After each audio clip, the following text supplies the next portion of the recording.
have dragged me off my sun lounger with good reason, actually, because I can give a little bit of an update on what is it's the significant story in Formula One heading towards this Miami Grand Prix weekend, which concerns the future of Red Bull's Chief Technical Officer, Adrian Newey, legendary Formula One designer, who we revealed last week had let the team know he wanted to leave. Now, the timescale of his departure is what is in question, and what I can say is that is still up for discussion. Adrian Newey will be here working with Red Bull this weekend, and I don't believe there will be a sudden departure for him, if you like. I think we could expect him to carry on in his role, hands-on within F1 for, well, a while yet.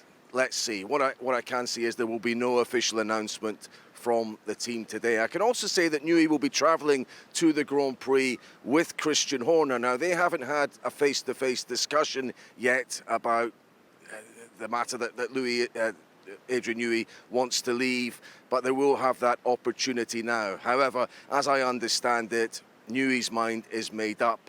And the question is really, how long will he remain at Red Bull? He is contracted to the end of 2025. Might it be possible for him to negotiate an exit a little bit sooner than that? Let's see. I've also gained a little bit more detail on why exactly it is that Newey has decided to leave, and it isn't a short-term thing.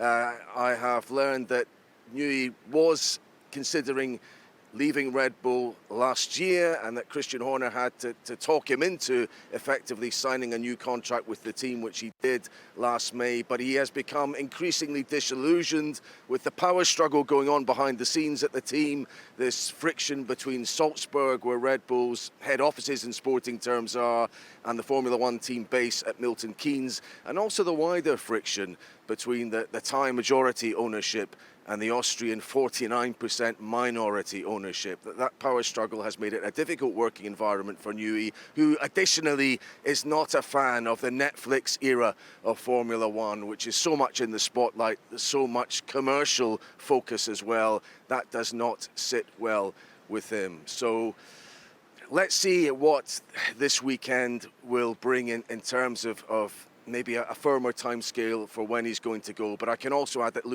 Adrian Newey does not want to be the focus of attention on the week when Formula One commemorates the 30th anniversary of Ayrton Senna's death. Newey was the chief designer at Williams at the time of Senna's fatal accident at Imola, and he does not want to be in the public eye and dominating the headlines and the focus, which he thinks should be on Senna and that tragic anniversary. Yeah, you can understand why, for sure. Look, Craig, when we spoke last week, we did talk about Newey, didn't we? And the fact that he could join Lewis Hamilton at Ferrari. Is that still something is he disillusioned by the sport, or just disillusioned by what's happening at Red Bull? Well, what I can say in factual terms about that is that Adrian Newey has told Red Bull that he has not signed an agreement to join another Formula One team. He would not have a shortage of offers, and we certainly know of interest from Ferrari and interest from Aston Martin as well, although as I reported last week, well-placed sources at Aston Martin of mine felt that if Newey were to go elsewhere, Ferrari was the more enticing proposition for him. But I've spoken to a number of people close to Adrian Newey who understand that it's going to be a matter of weeks before he himself makes up his mind what to do next. And retirement isn't out of the question either. He's 65 years old. He is under contract at Red Bull until the end of 2025.